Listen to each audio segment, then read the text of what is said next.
ગુજરાત રાજ્યના અનેક શહેરોમાં ચોરીને અંજામ આપનાર કુખ્યાત મહિલાને વરાછા પોલીસે અમદાવાદ ખાતેથી ઝડપી પાડી વરાછા વિસ્તારમાં બનેલા ગુનાનો ભેદ ઉકેલી કાઢ્યો હતો અને તેની ધરપકડ કરી આગળની કાર્યવાહી હાથ ધરી છે. રાજ્યમાં અનેક ગુનેગારો એવા છે જે સુધરવાનું નામ જ લેતા નથી અને મહિલા ગુનેગારો પણ બેફામ બની છે. ત્યારે આવી જ એક કુખ્યાત મહિલા આરોપીને વરાછા પોલીસે અમદાવાદ ખાતેથી દબોચી લીધી હતી. સઈદા બીબી ઉર્ફે સલમા ફિરોઝખાન પઠાણ નામની મહિલા સમગ્ર રાજ્યમાં ચોરી કરવા માટે કુખ્યાત છે. આરોપી મહિલા વૃદ્ધ મહિલાઓને જ ટાર્ગેટ કરે છે અને તેમની સાથે ઓળખ કરીને વાતોમાં લલચાવી ફોસલાવી તેમની પાસેથી કિંમતી દાગીના અને રોકડા રૂપિયાની ચોરી કરે છે.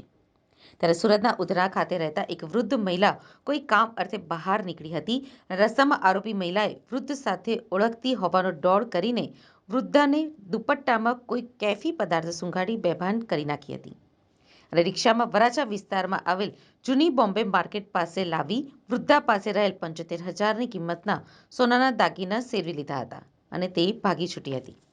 જોકે વૃદ્ધા ભાનમાં આવતા જ તેણે પરિવારને સમગ્ર વાત કહી હતી અને ત્યારબાદ વરાછા પોલીસ મથકે આવતા પોલીસે ગુનો નોંધી કાર્યવાહી શરૂ કરી હતી. જેમાં બાતમી મળતા પોલીસે આરોપી મહિલાને શોધતા અમદાવાદ ખાતે હોવાની માહિતી મળી હતી. જેના આધારે વોચ ગોઠવી આરોપી મહિલાને પકડી પાડી હતી અને વરાછા પોલીસ મથકે લાવી તેની પૂછતાછ કરવામાં આવતા જ પોલીસ પણ ચોંકી ઉઠી હતી, કેમ કે આરોપી એક બે નહીં પરંતુ 18થી વધુ જેટલા ગુનાઓ આચર્યા છે અને જેલમાંથી છૂટ્યા બાદ ફરી ગુનાઓને અંજામ આપવા તે નીકળી જતી હતી. રાજ્યના અનેક શહેરોમાં ગુનાઓ આચર્યા હોવાની આરોપીએ કબૂલાત પણ કરી છે.